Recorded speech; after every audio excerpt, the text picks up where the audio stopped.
Um primo chamado Patroclo que foi com ele para a guerra.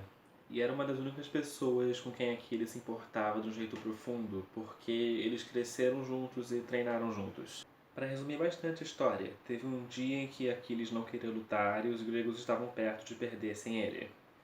Então Patroclo bota a armadura dele em segredo e vai para a batalha fingindo ser Aquiles, só para dar um susto nos troianos, para fazer eles recuarem. Só que ele teve o azar de encontrar com Heitor no caminho. Como Heitor pensava que ele estava lutando com Aquiles, ele não se conteve. Patroclo não teve chance e Heitor matou ele. Mas quando tiraram a armadura e Heitor viu quem ele realmente tinha matado, ele sabia que os dias dele estavam contados. E quando a notícia chegou a Aquiles, ele ficou louco de raiva. Todo o respeito e admiração que ele tinha por Heitor evaporaram, e agora ele só queria sangue. No dia seguinte, Aquiles chegou sozinho aos pés dos muros de Troia e ficou gritando Heitor! Até ele conseguir que Heitor saísse da cidade para lutar com ele. Heitor se despediu da esposa e beijou o filho bebê, sabendo que seria a última vez que ele veria os dois. A esposa implorava para que ele desistisse, mas ele sabia que ele não tinha mais como atrasar o inevitável. Os dois lutaram durante um tempo, mas o que era esperado aconteceu, e Aquiles fincou a espada dele no peito de Heitor. E as últimas palavras de Heitor foram um pedido para que Aquiles deixasse a família dele enterrar ele. Naquela época, as pessoas acreditavam que quando um corpo não era enterrado direito, a alma daquela pessoa não conseguia deixar o mundo dos vivos. Eles levavam isso tão a sério que até no meio da guerra, todo dia, depois de cada batalha, eles deixavam os corpos serem recolhidos para serem sepultados. A pior coisa que poderia acontecer com um guerreiro morto era ter o corpo esquecido no campo. Isso significaria não só que ele não iria para o paraíso, mas também que ele deveria ser tão indigno que nem os amigos e aliados importaram de fazer o enterro. Um guerreiro que era deixado para apodrecer e ser comido por animais sujos no campo era o oposto de uma lenda. Mas Aquiles, que estava cego de ódio, resolveu levar isso a um nível novo. Ele não permitiu que os troianos recuperassem o corpo de Heitor, como Heitor tinha pedido. Ao invés disso, ele amarrou o corpo a uma biga e deu 3 voltas em torno de Troia, arrastando ele atrás, enquanto a família chorava e a esposa gritava do alto do muro.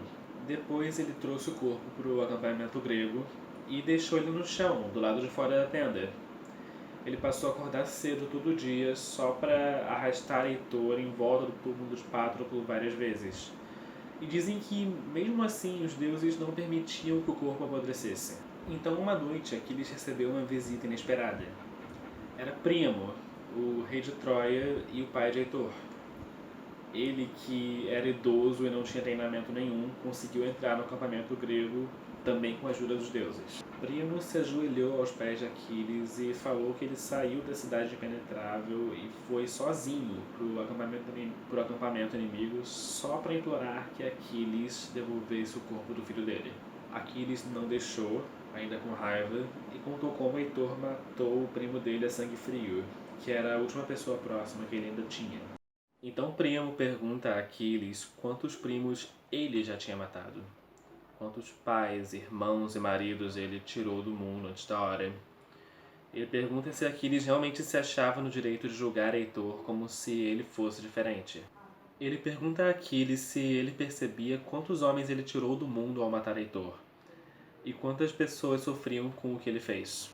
A esposa que perdeu o marido, Alexandre que perdeu o irmão, o filho que nunca vai conhecer o pai direito, e no fim o rei chora, pedindo a Aquiles que acabe com o sofrimento de um pai que só queria o descanso do filho.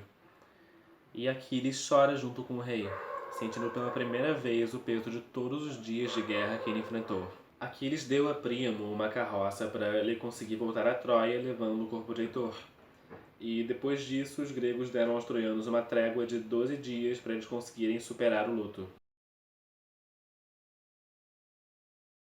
Diomedes era um grego que dava medo. No acampamento dos gregos, ele vivia sério no canto dele. Ele falava muito pouco, nunca mais do que precisava, e não fez muitos amigos. Mas na batalha ele era mortífero. O pai dele tinha sido um guerreiro famoso que morreu lutando, e Diomedes vivia tentando honrar esse legado. O maior inimigo dele foi um general troiano chamado Enéas. Muito inteligente, ótimo guerreiro, mas também um homem de bom coração. Vários gregos morreram tentando tirar Enéas da guerra, mas Diomedes era o único que chegava perto. Diferente de Aquiles e Heitor, os dois se enfrentaram várias vezes durante a guerra. Eles passaram anos tentando se matar. Para vocês terem uma ideia, teve um dia em que Enéas se feriu e 3 deuses desceram do Olimpo para ajudar ele. Diomedes lutou contra os 3 deuses só para não perder a chance de matar Enéas.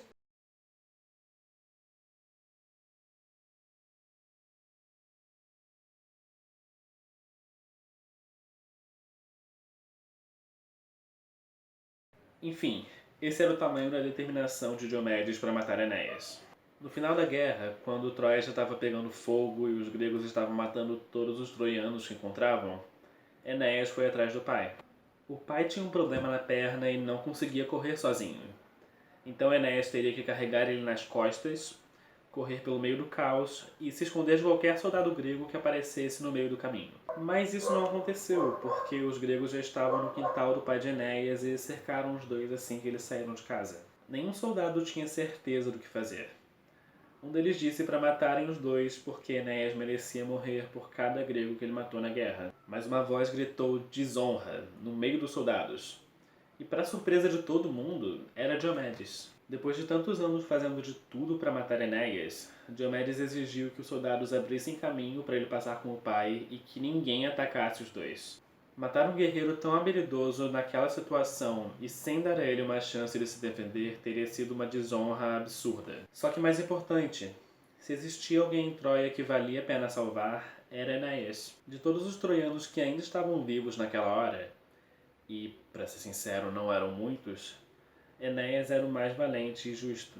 E foi assim que Enéas e um grupo de troianos conseguiram fugir vivos da destruição de Troia. Ele liderou os sobreviventes pelo mar durante semanas, e depois de vários desafios, eles chegaram numa terra distante tanto de Troia quanto da Grécia, a Itália.